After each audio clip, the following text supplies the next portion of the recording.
Okay. Just before I begin, a little echo from what Mark gave a very, very rich presentation there. I mean, we could have a week's conference debating those topics, Mark. But I was particularly struck by two things. One, you mentioned of conversation, and in particular in a teaching learning context, and also conversation in terms of some kind of interface or mediation with machine learning and so on. And I thought, surely Gordon Pask is relevant here, even though he's been dead a long time, and the pioneering work on conversation theory and the caste system was done in the 70s. So I just put a plea in there for Pask and conversation theory. And if you're not familiar with Pask in detail, you will be familiar with his work to some extent if you're familiar with the work of Diana Lorillard in education. So I'll just say that for now before I start, because I do that because I'm going to mention Pask. I do not have time to say very much. Now, my presentation has been inspired by Klaus's discussion of social systems, in particular his discussion of organizations, where he says an organization only exists while the people are at work, between 9 and 5. That's when the social system, the organization exists. And then when people go home, it doesn't exist anymore. And I thought, well, I have a different conception of that, so I'll present that. And it's based on the idea of what I refer to as psychosocial unities, or what Pask called psychological individuals or P individuals, but I'll elaborate a little bit in a moment. I'm concerned that I've given 3 or 4 presentations now, I'm not sure how many, and I don't want to keep treading the same ground, but I'm aware that not every one of us is present for every conversation, and we don't always take that much in anyway, so a certain amount of repetition is advisable. I also should say, as a cybernetician, I'm particularly interested in control and communication, not least control and communication in human systems, and reflectively in the conversation that we're having as part of Remy, how we are evolving as an association of people in conversation. So there's a kind of reflexive aspect to what I'm saying, although I don't necessarily make it explicit as we go along. Now, for me, these are preliminaries. At the top is the Heinz von Förster Humberto Maturana dictum. Everything that is said by or to an observer. I mean, let's take responsibility for our words, our theories, our ideas, and how we present them. It's the observer who distinguishes the systems around him or her using the criteria, the concepts that she thinks relevant, pertinent. So we all do that. So when I present my conception of human systems, I'm not saying this is the way to do it. I'm quite aware that there are other perspectives that people adopt for different reasons, for different purposes. And we've got some of them present here. For example, Lute very much has, operates at a different level in terms of how he describes systems, social systems. And to sort of bring that home more strongly, I just yet again revisit my laws of observation and action, which apply to observations. There's always a bigger picture for what we're talking about, as Mark was showing us again and again. There's also another level of detail, which we can go to, which Mark was showing us. And there's also another perspective, which I show another perspective now. And there's always error. We always make mistakes somewhere, get things wrong. And there's always the unexpected. Someone in this conversation is going to pop up with something which for me is unexpected, and maybe I can do that for you too. And let's hope we can take these unexpected events with good grace and be prepared to think through our own assumptions and accommodate the newness when it arises. Preliminaries 2. In a social setting like what we are in at the moment, one cannot not communicate. By this I mean that in a social setting, everybody is, whether they like it or not, whether they're aware or not, is sending out messages for other people to receive. For example, I've got long hair at my age, probably suggests I'm either an aging hippie or perhaps I'm part of the virus lockdown. I prefer you to regard it as the second one, please. I haven't had a haircut for several weeks now, and I'm looking forward to the next one. There's a whole online fora at the moment about the bookcases that are behind people when they engage in online discussion, or what setting they're in, and to what extent these are staged, or to what extent they say something about the person speaking. So you can see some of my setting behind me. Whether I like it or not, you can read these messages. You can interpret you can give your own meaning to what's happening in the situation. Okay, and to do a big abstraction here, messages, past call them provocations, are not just, obviously they're not just verbal. It's not just using language. I mean, language comes from the word lang for tongue.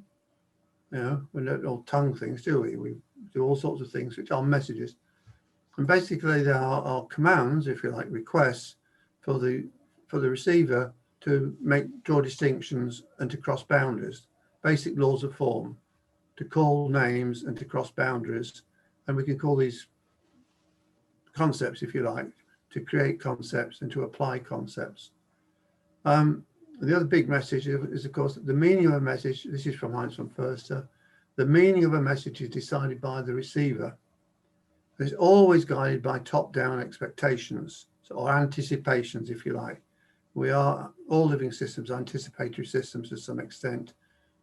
We form expectations on our current knowledge, and whatever we capture by way of data, capture, we interpret. And we may have set up filters to capture certain events, but certain objects and events as incoming data, as it were. But it's guided by top-down expectations in terms of how we interpret that. And there's a whole wealth of literature on that, certainly in psychology and so on. And another point, this is getting back to languages, the lang, words and phrases. These are labels for distinctions and concepts. And a basic idea of good practice, now I used to preach this when I gave classes on learning design, course design. If you're going to write learning materials, do not use the same label for two different concepts. Okay, and one of my hobby horses at the moment is, well, there's sign, which is used in a multiplicity of ways, and also code, which has several meanings, at least in the dictionary. And so try to avoid using the same label for different concepts. And the other good practice is try not to use more than one label for the same concept. And as you see above in this slide, I put messages / provocations. This is because I'm well aware there are many concepts which have got different which have many labels. So a single concept may have many different labels, and it gives people the impression that they're talking about, you know, complex things when they're just talking about the one thing, the one distinction. And somewhere in there, I was going to say something about metaphor because it's been said, but you know, language is a sea of metaphors, and we can easily get lost in them. So we have to be certainly on our guard about how we use language when we're using words and phrases. Now, to the meat of it, of what I'm saying is the social systems. I regard social systems as being psychosocial unities, which are embodied in biomechanical unities. So I'm making a distinction between the, if you like, between the mind and the body, or the self and the brain.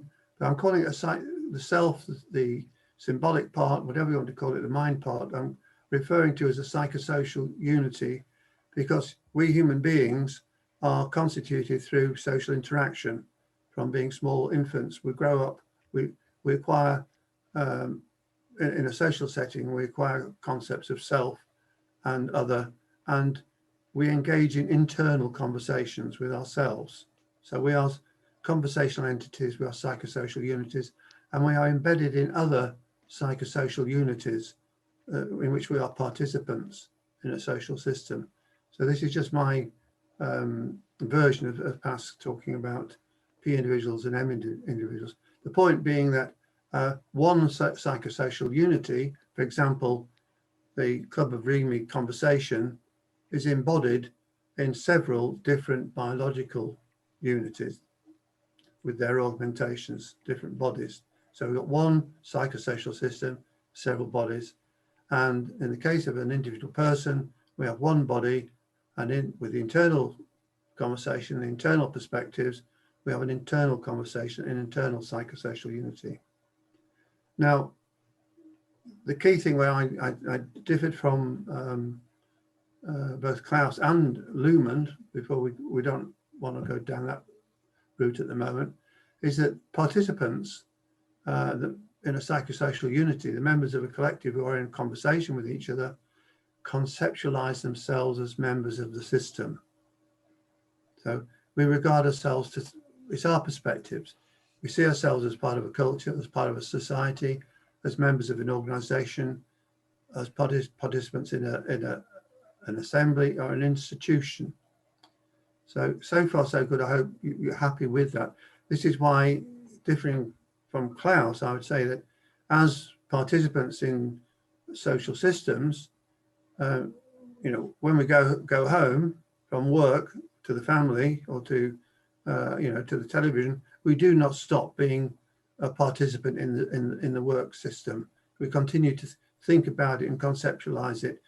And similarly, when we're in the work situation, we don't just think about the work situation. We continue to conceptualize, to think about our personal relationships and our holidays, whatever. So the conversations are ongoing all the time, and you cannot sort of temporarily excuse yourself from a particular, from your conceptualized membership of a particular social system.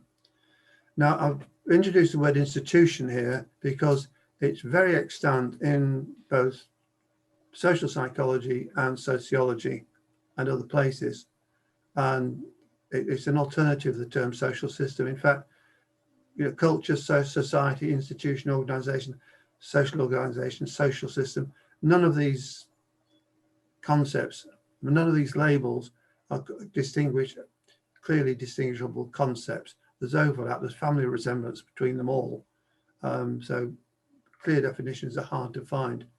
But institutions is very extant. And if you're not familiar with this literature, just look on Wikipedia and see what you get when you type in institution. Now, there's a kind of institutions have a family resemblance, and what they resemble is that they are about social systems, collections of people who have shared norms, shared expectations, some of which are explicit, some of which are tacit, and some which are written down. So there's a wide variety here, and we have a whole class of institutions, and then we have other subclasses which also have family resemblance. For example, families, business organizations, nation states. These are all forms of institution. Now, to get to something specific, we go down to subclasses and specific instances. So to talk us through a little bit further, I'm going to do a couple of brief case studies. One, not just the family as an abstract concept, but my family or my extended family, the particular family I construe myself as being part of, along with my other family members. And then I'm going to do a second case study about, a well-known social institution, the British Army. Okay, so far? Okay. This is a reminder of a talk I gave a few weeks ago about Elliot Jack's, I was talking about organizational psychology, and I came across this distinction that Elliot Jack makes between two kinds of organization. He calls them organizations, I say two kinds of institution. He distinguishes between associations, and these where members come together collectively, as we are with Club of Remy, or as we do in a family. And it's an association that may employ people to get work done. So business organizations he refers to as managerial accountable hierarchies. They are organizations which are created to do work. So there is a particular kind of institution they've been created to do work. Okay, I put that there because it's maybe remind people of what I talked about a few weeks ago. Now, the family as an institution. Okay, it's an association. It's not a work organization. We're not employed to do work for the family unless we're the servants, which is a different concept. But as members of the family, we share norms, which Jason refers to as cultural genes, rules, narratives. I put slashes there because these are labels for basically the same concept, some kind of rule expectation that is shared, okay, including the double contingency expectations that we expect the other to be expecting us to behave in certain ways, and so on. Now, to give you some idea of the, and I should point out that across the planet, all we get as in Wittgensteinian terms is family resemblance. There's no precise definition of what is a family. For whatever criterion you decide on for what is a family, you will find an exception. Okay, so it's not about husbands and wives anymore. It's sometimes about clans. It's about all a wide range of various institutions found in different cultures and different contexts, which people say, oh, this is my family. And metaphorically, it's used to talk about work organizations, which confuses everybody, of course. So the important point here is that some of the rules are implicit. They've been acquired through generations, and others are explicit. They may be written down. A given family may actually have rules which bind the children into certain behaviors, you know, house rules, as it were. And I've put a quote, a link in there to an online version of the Chinese Book of Changes, the I Ching, which Jason is obviously familiar with. And it's to a particular one of the hexagrams of the 64 hexagrams in the I Ching. There's one called the family. And it sets out, this is from 600 BC, a kind of classical account of what the family is and how it functions and how it serves as a template for society as a whole. And it goes as far as say, if the family is working well, functionally well, and the participants are playing their roles as expected, then it serves as a model for the local community. And if that's working well, that serves as a model for the society, and so on. So the family is a central concept, and it's also in sociology and cultural anthropology and so on. I mean, vast literatures on the families and how they work. Now, briefly, my family, okay, I was brought up following certain norms, conventions, which were either spelled out to me or which I acquired, you know, osmotic. I don't know the word osmosis, by osmosis, but just by being there, you know, I read the runes, as it were, and came to understand what was expected and where the boundaries were. Key concept, what are the boundaries on how members of the family are permitted to behave without upsetting everybody else. So things I learned to do from a very early age, because I was part of I had 4 siblings, there's 5 of us, children. If ever any one of us had treats or sweets, something like that, we shared them. You know, it was ground into us very early not to be selfish, to share what you have. Also, we were, our language had to be moderate. You know, there was no cursing and swearing in the household. Occasionally, my father would use a mild expletive, but we were not even allowed to do that. And also honesty, to tell the truth, to not steal. These were rock solid foundations in the family. And, you know, with a classic working class family, you know, my father drove a lorry, but we were honest, and we were the whole, you know, there was pride in being that kind of a decent family. And our family friends, other families in our community, were those who shared the same values. And I, you know, remember how clear this was, because there were other families which were less well defined, which were more chaotic, and where the boundaries weren't so clear and things were not so nice, as it were. And I was regularly being told, do as you are told. I remember that admonition very often. So I was expected to be biddable. And it's a standard concept in child development, child psychology, that around the age of 4 or 5, a child should have been rendered biddable. In other words, it does as it is told within reasonable bounds. You know, sit still. You know, don't keep talking. You know, listen to me. So mild injunctions which allow, for example, a teacher to manage a class of 30 or more children. Now, if children are not biddable, they become a problem in the classroom. They're a problem in the family.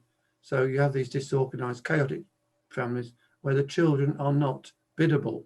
They've never been made biddable.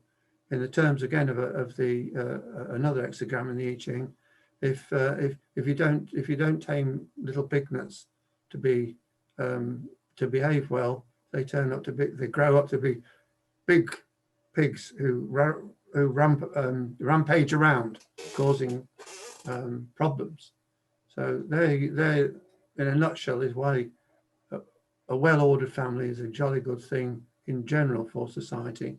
But there are different ways of doing it, which I can't go into in that, because there are families which are too strict and with no love, and the families which are too loving and too freedom giving to the children. And then at the bottom I put the role of reflection, because we don't just go through these institutions, the institution of the family, unreflecting, and we can learn to understand what's happening in the family. We can make our own judgments and decide when we become parents ourselves, or when we create our own families, that we will either do as our parents did or not do as our parents did. And you can often see a kind of oscillation from my generation of parents who were quite strict, and the next generation, my peers, who became less strict for various reasons. And some of it was just in reaction to what they experienced as children. But this is the general aspect of being a member of a social system, of an institution. We reflect on our role within it, more or less deeply, more or less sensitively, as it were, and we act we use our reflections to adapt our behaviours and adapt our values. We may, in fact, attempt from within the institution to change it in various ways. So some very general ideas there. That's the first case study. Now like this. Oh, I'm going to do the next slide. Now, the British Army. I've chosen this because I became familiar with it doing my work as a educational technologist and learning designer. British Army is an example of what Jacques calls a managerial accountability hierarchy. In other words, it's a body, an institution of people employed, in this case by the Ministry of Defence, which itself has connections to Parliament, which is an assembly, and oversight over how the Ministry of Defence works and how the army is run. But the army itself, the soldiers within the army, the employees, swear allegiance to the Queen. This is the very, it's like in America, USA, I understand people swear allegiance to the flag or something. But this is part of the interesting setup of the British Constitution. And it's a fallback situation, so that if ever there were some kind of revolution or civil uprising in the UK, the members of the armed forces know where their loyalties lie. It's with the Queen, not with Parliament, it's with the Queen. Very interesting. Now, as an institution, the army over the years has accrued innumerable norms and traditions, some of them tacit and some of them explicit. And if you look at the army, each battalion, each regiment has its own traditions. They have different ways of dressing. There's messages are flying around all the time within the military world about who you are in terms of how you dress, your uniform, what shoes you're allowed to wear, and so on, quite explicitly. I mean, some of these things are written down explicitly. Now, there's something called military doctrine, which is written down. And I looked at the history of this recently, and up until after the World War II, most of British military doctrine was fairly informal. We were known for being quite flexible and pragmatic in approach to warfare.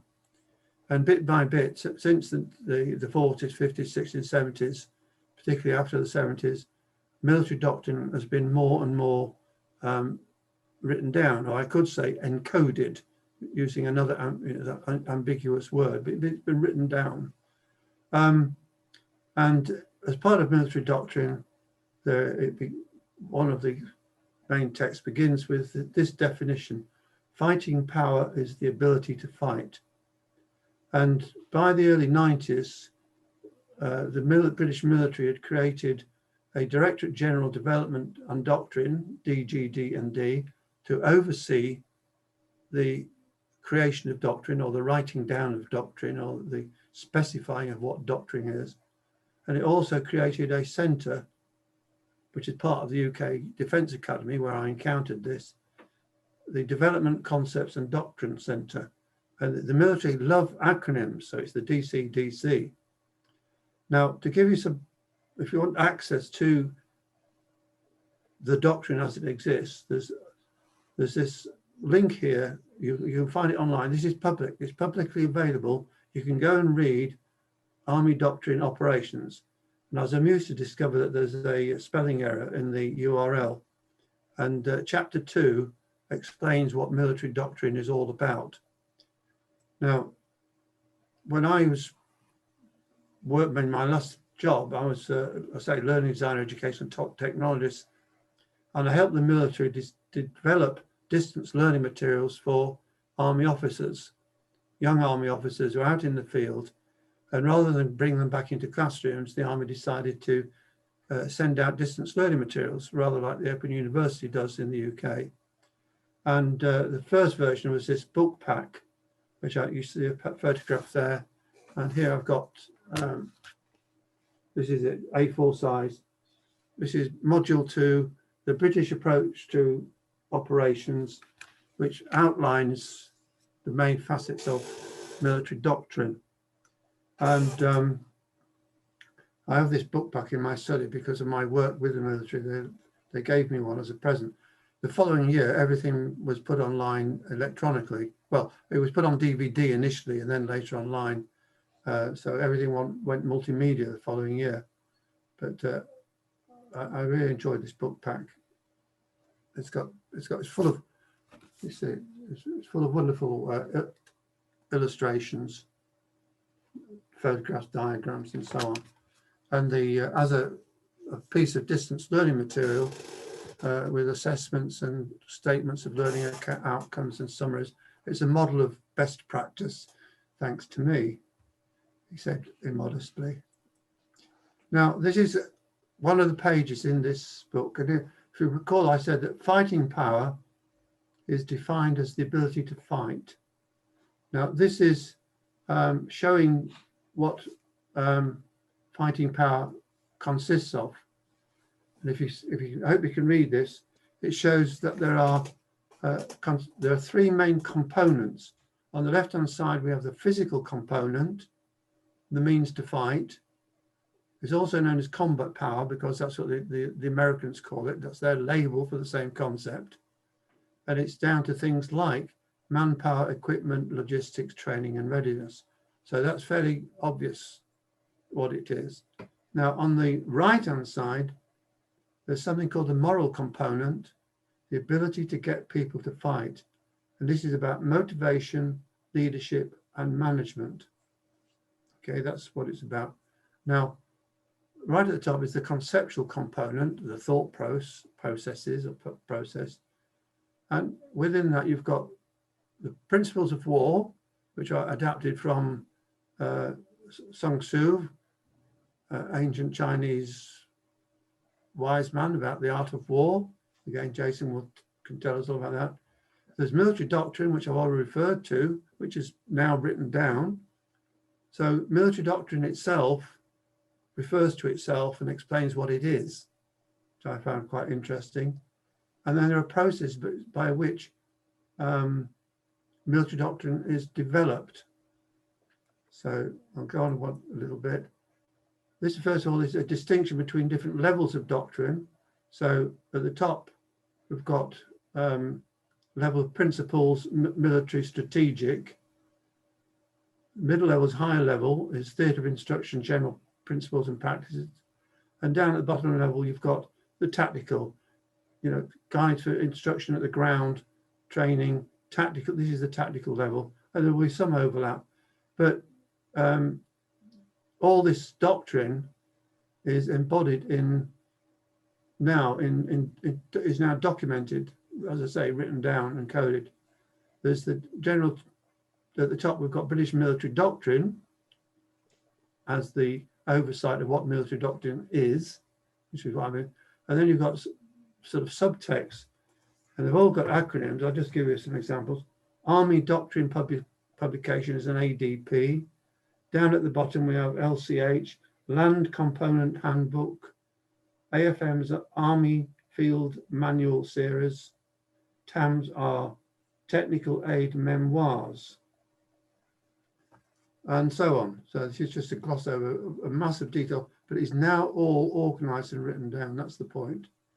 And here we have development that is called the Doctrine Cycle. This is how doctrine is developed. We have through the what I referred to through before as the Development Concepts and Doctrine Center. So what happens is doctrine is published as guides, which guides training and operations. That's activity one as we go down the left-hand side of the diagram. This results in, this is, you know, actually carrying out what's in the training and operations. Operations means going out and fighting or doing something for real, not just training. And this results in observations which lead to lessons learned, some of which are taken on board almost straight away to guide development of all this stuff,